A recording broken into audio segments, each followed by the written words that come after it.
There's a place in Japan where the snow monkeys gather every winter to... Wait a minute. That's not a monkey. That's a moron.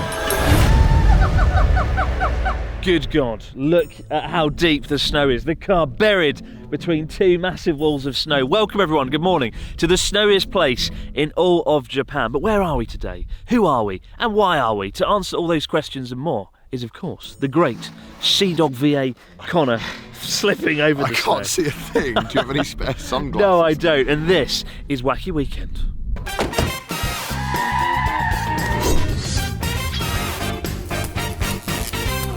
So, where are we, and why have you dragged me out to a place that looks like I would be killed here? What do you mean you're going to be killed here? This is where you take for someone to when you want to put them out of their misery. It is though, isn't it? Yeah, I could bury you in the ice and you wouldn't be discovered for 3 to 4 months. Yeah. Oh, God. Not a bad idea, actually. No, I know your favourite things in the world are wank soba noodles, dodgy love hotels, and monkeys. You love monkeys. Okay, I do. Oh, God, I'm getting too excited. He's going to die. Oh, God. But okay. We're going to go to see the snow monkeys of Japan, the infamous monkeys that sit and live and relax in the hot springs. Okay, I'm down. You always see these monkeys on every traveljapan.jpg that is like, come to Japan. See Kyoto, you see the monkeys in the onsen. So yeah, this is a good trip. By the end of this trip, you're going to rank me a top 3 friend. All right. Okay. If I'm not already. All right, we'll see. And now we've got a slip and slide our way back down to the Subaru that I've rented. Oh dear. On a scale of 1 to woefully underprepared, Connor and I aren't ready for this kind of snowfall. But our 2-day adventure through central Japan to meet the legendary snow monkeys will take us to locations both stunning and unnerving. We'll stay at one of the nation's most famous hot spring towns, enjoy one cup too many at the ever-dangerous sake vending machines, and we'll venture deep down into what might be Japan's creepiest train station. Not a lot of people outside of Japan know the country has the highest snowfall on the planet. While it may not be as cold as Russia or Canada, the humid air rising off the Sea of Japan mixed with the Siberian winds from the west lead to the perfect conditions for snowfall, with entire towns buried beneath meters of snow throughout the winter months. And tonight we'll be staying overnight in what might be the snowiest region of all, high in the mountains 3 hours west of Tokyo. And to kick things off en route to our accommodation, I've got a surprise for Connor, a remote mountain train station with a hidden secret and a potentially devastating physical workout. Why did I choose to come here? Why have I done this? Open the heavy door. Okay. What is this, like the most decrepit train station in Japan? This is really old, oh my God. Okay guys, so we're in the middle of nowhere, in Gunma Prefecture, at Doi Station, and... God, the acoustics. Let's go back in here, where it's less echoey. And as we walk through the station, Connor, I want you to guess what is so unique about it. What's it special for? I don't think you can really tell at this point, but as we work our way through, see if you can guess it, right? See how smart cdawgva really is. The least budget of any train station in Japan? Actually, it's probably a very expensive station. Let's go in. Yeah, okay. Let's find out. Oh my God. This is ridiculously long. Can you guess what it is yet? A nuclear fallout shelter or something? It could be, yeah, to be fair.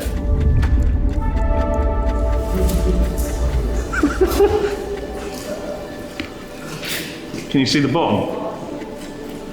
Just about. What the fuck is this? This is the deepest station in Japan and one of the deepest train stations on the planet. 70 metres down. This is so excessive. Look at it. Are you going to be okay to walk back up this? Funny lad. There's funny no lad. elevator, Chris. God, it's so long. So there's 486 steps. It takes about 10 minutes to get down it, and there's a really weird echo going on right now. But it goes 70 metres down, and basically opened in, I think, 1936, so it's a pretty old station. And as Connor put it earlier on, so eloquently, it is rather decrepit, because basically this is on the edge of the prefecture between Gunma and Niigata prefectures, and there's a big mountain separating the two. And to get under it, you need to take a train. But a few years ago, they opened the bullet train, and that basically took away all the passengers. And so what was probably once a slightly busier station is now more or less abandoned, but just about still in use. I have to say though, I mean, imagine you're going to Niigata and you got your suitcase. This is probably not going to be an exciting part of the trip.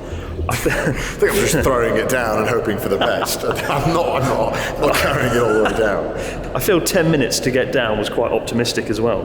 But the tunnel's marked out with how deep we are. Like there's a sign over there saying we're 0.3 kilometres from the exit to get back out. I feel like I was a bit harsh calling it decrepit now that I know the history. It is still decrepit, but at least it has character, you know? Kind of like Chris. With every step you take down into the depths of Douai Station, there comes an impending sense of dread, the realisation that you're going to have to walk all the way back up. I think I'm going to die walking back up these stairs. I haven't done any exercise over the winter months and just come off it. No, this is going to be ridiculous. It feels like we're going down to the centre of the earth as well. Is this a train station or is this the gateway to hell? That's pretty impressive. Are you looking forward to climbing back up? Absolutely not. That's so weird. Because Douai Station is unattended and only gets 5 trains a day, unsurprisingly when we reach the bottom, there are no signs of life or certainly any trains, just an eerie silence and a lone, dimly lit waiting room at the side of the platform. I didn't quite know what we were going to find at the bottom of the train station. I didn't know we were going to find Connor's hat mounted. Why is there a hat just on the wall? You'd think there'd be like some sort of insignia or some sort of like trinket, but it's just a black cap on the wall. I think there's some like pieces of articles that tell you about stuff around here. Pieces of articles? Sorry, that was terrible English. Pieces of articles. What I like the most is I love Sri Lanka. All the photos and all the artwork across the wall kind of makes you realise that a lot of people go out of their way to come all the way down here. This station is a tourist attraction in its own right. All right, time to start our exercise for the coming year. Oh, Chris is not going to do any more exercise. oh God.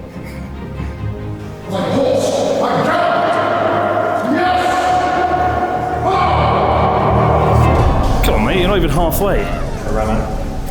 And then I remembered that I don't do exercise. And my heart started asking what's happening. So I had to take a little break. 1/3 of the way though. Pussy. Good effort. See you, Chris. Oh.